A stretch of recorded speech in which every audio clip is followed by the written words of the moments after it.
What is up, beautiful, awesome people? So, we are out here. Finally made it to some beautiful scenic situation, though it's a little awkward because there are people in the vicinity. And as I am not used to doing this, anyways, you know, definitely just adds a little bit of weird to my flow. So, forgive me if I get a little distracted. I just want to start by saying when life was lifing for the first video drop, I had actually injured myself pretty bad. So you might see me get up, stand, walk a little bit because I'm trying to work out some kinks still. I'm still recovering a bit. Um, but yeah, I am very grateful and happy to be here. And before I get started, I'm going to pray because I need the Lord to cover me for this one. And we're going to just pray that the wind don't blow that down because it's looking a little unstable. Okay. All right. Dear Heavenly Father, my God, thank you, Lord, for this beautiful, precious day, Father. Thank you for this moment, Lord, for bringing me to this moment, Father. And I just pray that you lead me, lead my lips, Lord. Guide me to being submissive to your will, Father, and how you want these videos and the layout of all of this to flow from me, Father. I just pray that you might move through me so that others might be drawn to you, Lord, that they might experience your healing, your love, your comfort, Father, your peace amidst brokenness, pain, whatever heartache they may be experiencing or whatever dark places they might be in, Lord. Use me, Father. Be with me in this moment, I pray, Lord. I need you every day, every moment, my God. Thank you. In Jesus' name. Amen. All right. So I was originally going to just break this down, but the Lord has pressed it on my heart to kind of do a foundational. So I'm just going to run through everything just so y'all have a gist of, I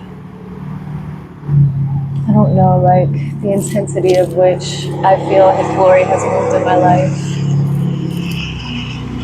And then I do want to break it down more though, because I just believe that in being as transparent and open as possible and detailed as possible, that it can reach more people in more places and help just glorify Him.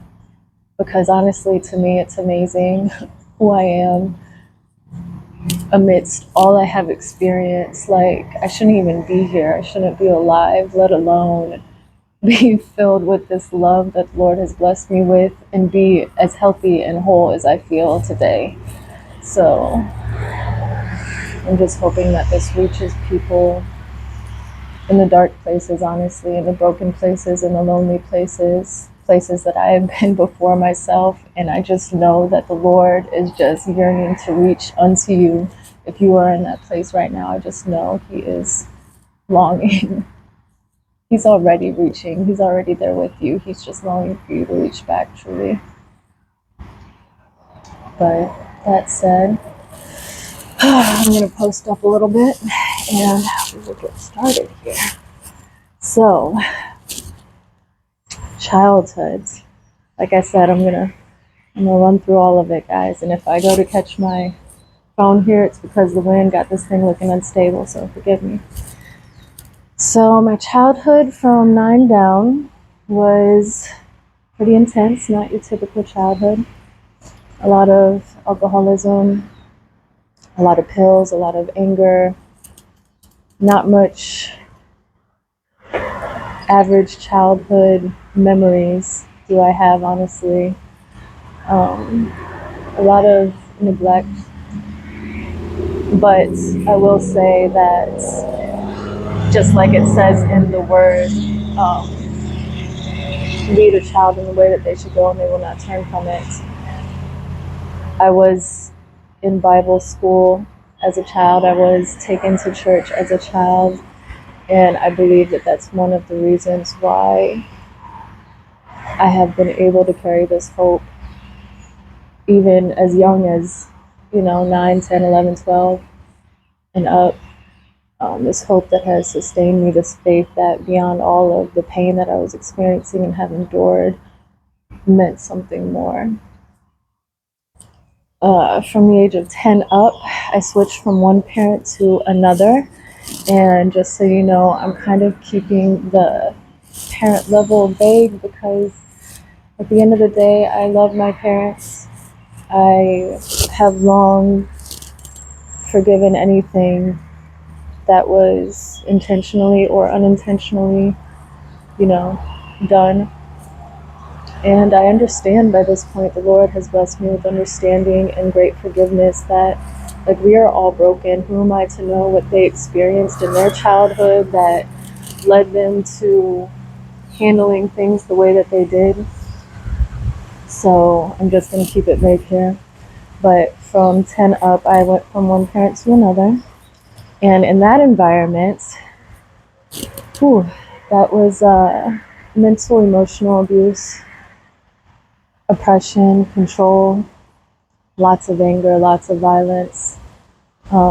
That's where I learned how to be emotionally cold, and that stuck with me for a very long time and ruined many relationships, if I'm honest.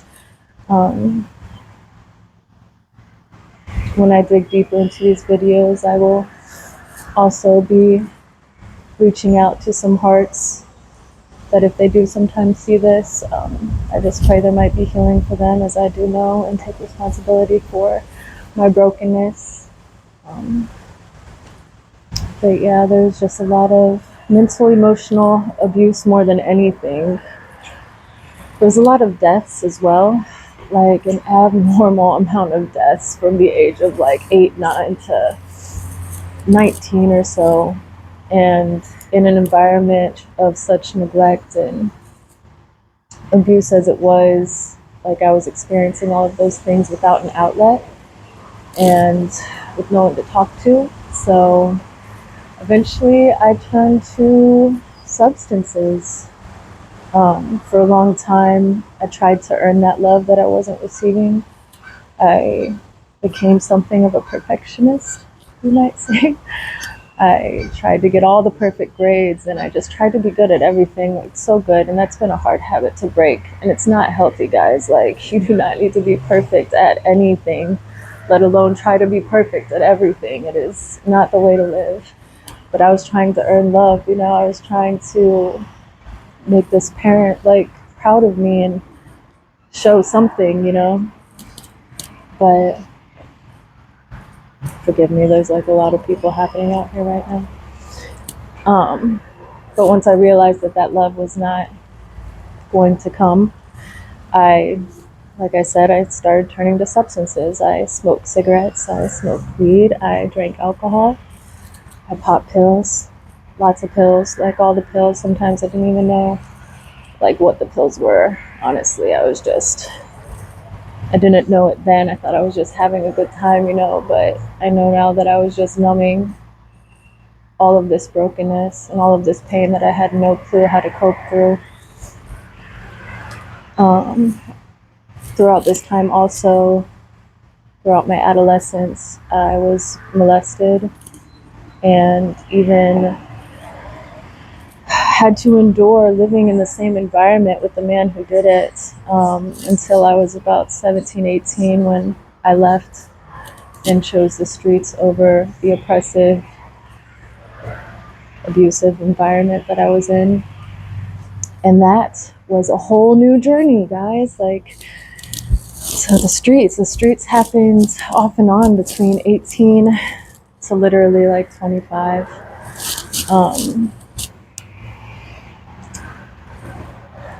I wouldn't wish such experiences on my worst enemy, but I am grateful because now I don't look at people on the streets the same. I don't look at people who are experiencing issues with substances or anything like that the same. It's compassion and empathy and understanding. But I went from this oppressive, controlling, sheltered environment to the whole world happening like at once.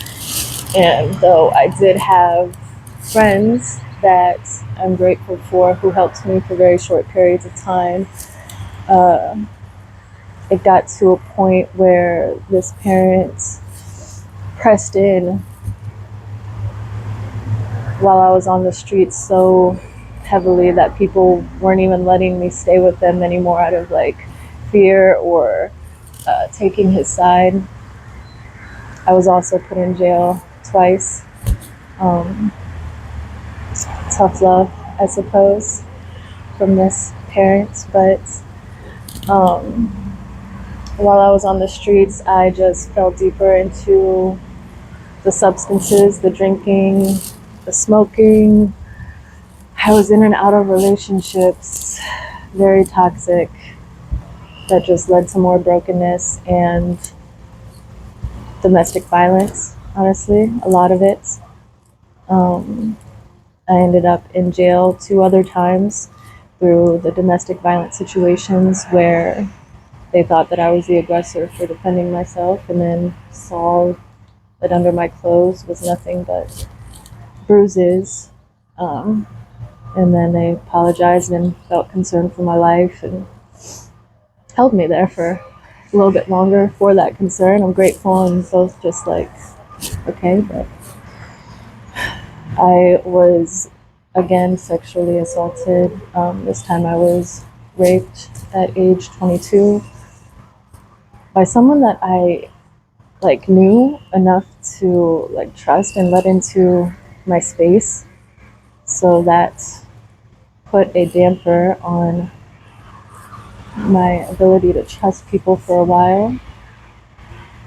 The weird thing is my neighbor mentioned having heard all the chaos happening in my apartment next to him, and he said it sounded like I was having a good time.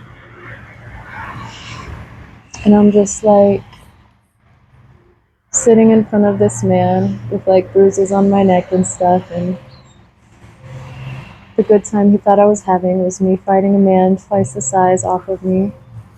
But, you know, it be like that, I suppose. Throughout this time on the streets, though, I can't even explain the times that I experienced God's presence, whether it be through strangers blessing me. More than once, strangers blessed me, and they told me that it was God that led them to do so. I remember when I was living under a bridge at one point, this woman met me in a dollar store and gave me enough money to stay in a room for a couple nights, and she told me that the Lord like moved her to do so. And I didn't even know the Lord back then like I do now. Like I wasn't leaning on him. I had thoughts of him. I believed in him, you know, but I didn't like trust him. I didn't know how to call on to him. There were times where in my desperation, I prayed in restaurant bathrooms and in, you know, any space I could, just because I was so deep in the situation that I never thought I would find myself out of. And I knew God. As a child, I went to church. I knew about Jesus and stuff, but I never cared to dig in because that environment from 10 to about 17, it didn't really much allow for things like that. So I let go of it myself, and I'm just so grateful that God didn't let go of me. He was always with me, so close. And I pray that you know that he is close to you too, no matter where you are, how broken you may feel, the things that you have done, like the things that I have done. I mean, I was on streets at 2, 3 in the morning, guys, like bad streets. To be alive right now is an amazing thing. To be in my own place right now is an amazing thing, guys. Like, to have made it into the military, which is what happened. That's how I pulled myself off the streets. I hopped into the army, and that's really when my life took a turn, honestly. But to have even been able to do that, I don't know, it's like an amazing thing for me. like small things like that. I feel like people, they're so common to people today that they're easily taken for granted, but it's like I have experienced this life of such oppression, of such brokenness and trauma that like I'm experiencing things late 20s, early 30s that I've I never thought I would experience.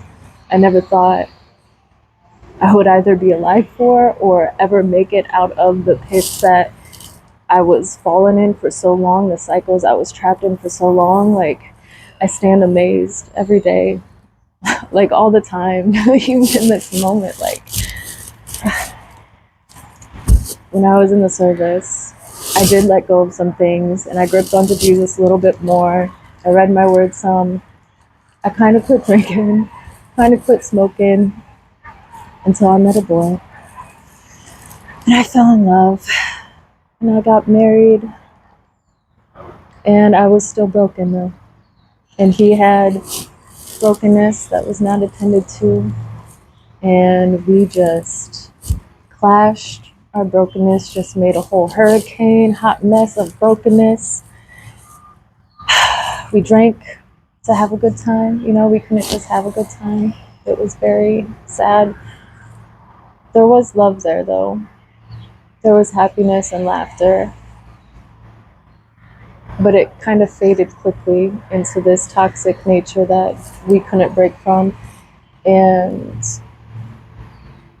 it ended in divorce and a domestic that almost took my life. He had never laid hands on me before, so it was kind of surprising. But I mean, that one time was enough because he left me unconscious on our bedroom floor, and I was told many times that I was lucky to be alive, and it was stressed to me very often by my counselor. I think he was trying to get me to understand how bad it was because I was so used to being treated this way that, like, I don't think, I mean, I guess I felt like it was kind of normal for me.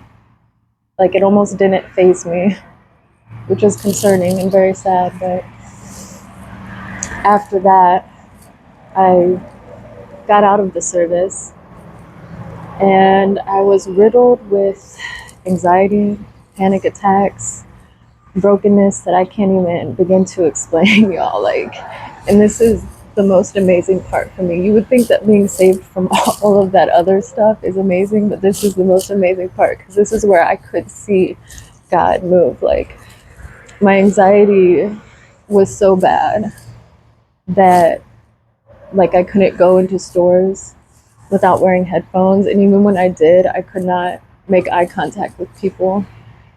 Like, I couldn't drive. Like, I could not drive. Like, the anxiety was just so overwhelming. It was almost like I was afraid to do anything. Like, I isolated. So I got out of the service 2020, and for about a year, I was in straight isolation. I know those of you on the book, if you're watching this, you know, I disappeared 2019. This is my first time back since then. I tucked in, and it took a while for the healing to bring me to where I am today. And I'm still healing, guys. Like, I am in counseling still, and I'm an advocate for it because even in this precious place, like, I believe that there's no end to our growth. You know, if you ever feel like you are done learning and growing, like, you should be concerned because I don't believe that we are ever in a perfect, complete state, you know. But these panic attacks and this anxiety was something that it debilitated me for a couple years. Like, and I was still falling into the word, and I was falling in deeper than I ever have. Like, that domestic changed everything for me because I was like, okay, after all these years, I've fallen back into the same cycle, like something has to change. So I just gripped onto the Lord with dear life, honestly. And it still took time though. Like, I think it's precious when people have this testimony and they're like, it happened real quick and in a hurry. And I'm just like, years later, whew, okay. But I look back, like, I'm grateful it took years, you know? Because if it would have happened in a rush, I would have missed so much. Like, once I finally gave up all of the substances, probably at the end of 2020, is when I started getting this pull to step out on faith, just like one little step at a time back into the world, out of this isolation, regardless of the anxiety. And it was almost like fear. Really, it was just like immense trauma, you know, PTSD for real. Like, so I took small steps. I joined a little church. God led me to this perfect little church. And it was like, it was not overwhelming. And everyone, it was like I had a whole crew of grandmas and grandpas that just had all this wisdom and love. And I joined a Bible group with them, and you know, they helped bring me to the next step. And eventually I went to a bigger church, and eventually I was going in stores without headphones. Like, it took a while. Like, you just gotta step, guys. I'm telling you, I know what it's like to be in the broken places and to just choose the brokenness because it's comfortable. I know what it's like to smoke another cigarette because that's easier than saying no. That's easier than battling the craving of it. Same with weed, same with drinking, same with anything that has a pull on you like that. Like, I know what that is like, but the resistance, it only lasts for a short period of time. And I'm getting so emotional about this because I'm like so grateful and blessed because I've experienced this resistance continually, like for a long time, for a lot of different things, like the anxiety, the giving up of substances, even this, like, this takes so much, guys. Like, I am fighting thoughts that have been embedded from my trauma to do this, you know? And that's not to say that I am full out broken still. Like, the Lord has been working in me for a very long time, and I am grateful, and He has done amazing transformation within me. But that doesn't change the fact that most of my life has been abuse and trauma.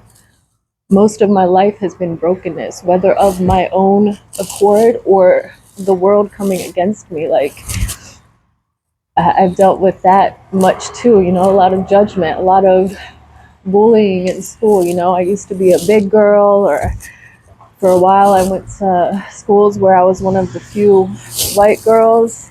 So, like, I've gotten hate from so many different, like, the people that are closest to me that are supposed to love me throwing hate, and then strangers throwing hate, you know, and I'm just like, God, how do I even have this love, you know? It is God. Like, the Lord is amazing. Like, He will give you what you need, and He gave me what I needed. He knew that I was going to need forgiveness. So He blessed me with that. And if I didn't have that forgiveness, guys, like, there's no way I would have been able to heal or cope with any of this. If I could not forgive those who sexually assaulted me, who molested me, who raped me, who beat me, laid hands on me, who hated me, like, I wouldn't love some of the people that are closest to me that I know I'm going to take care of someday. I wouldn't have that in my heart if not for the forgiveness the Lord has given me. And I just say all of this to say, and forgive me if I have just digressed and gone all over the place, because there's just so much. There's just so much I want to share with you guys, and breaking it down is going to make that easier. But right now I'm just trying to flow with the Lord here. But I say all of this to say that, like, God is moving. God is always moving and he is always close. Like, you may be in a situation where you feel far from him.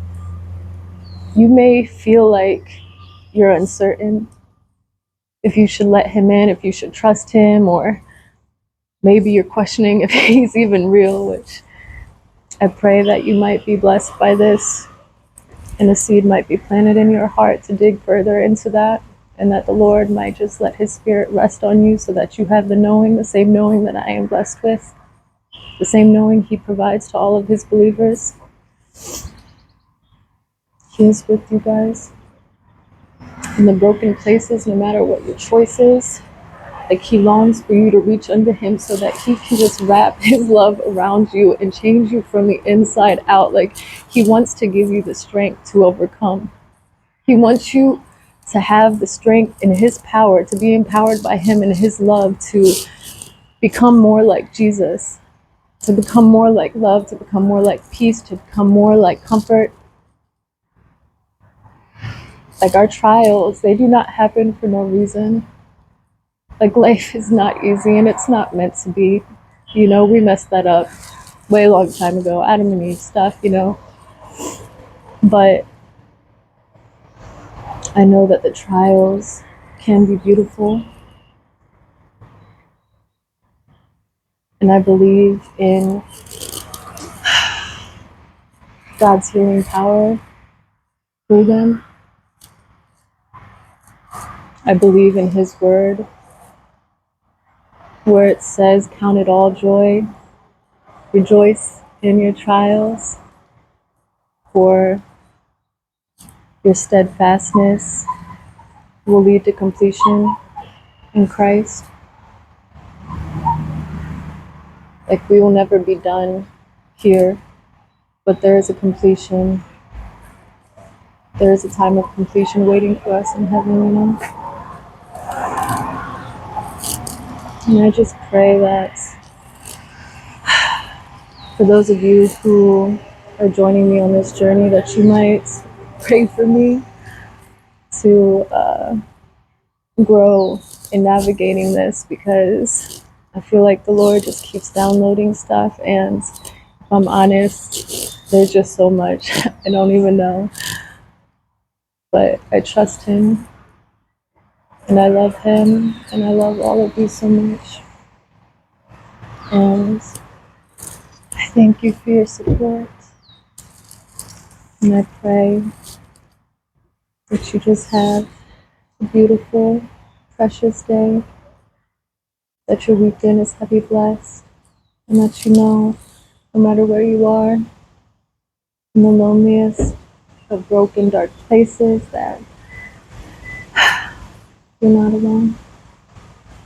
He is with you, so close. And when you cry, he is crying. And when you laugh, he is laughing.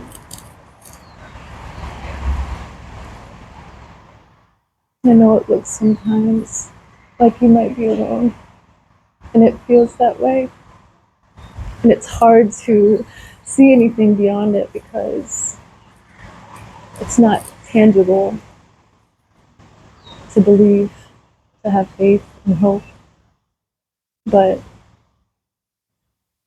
I encourage you, open your heart, open your mind, open your eyes. Just give it one thought. Just take one step. He's waiting, and he loves you so much, more than anything this world could ever give, more than love that any person could ever give you. I promise on life, like, I do. He's amazing. And he finds you to be amazing and perfect just as you are, in all your brokenness.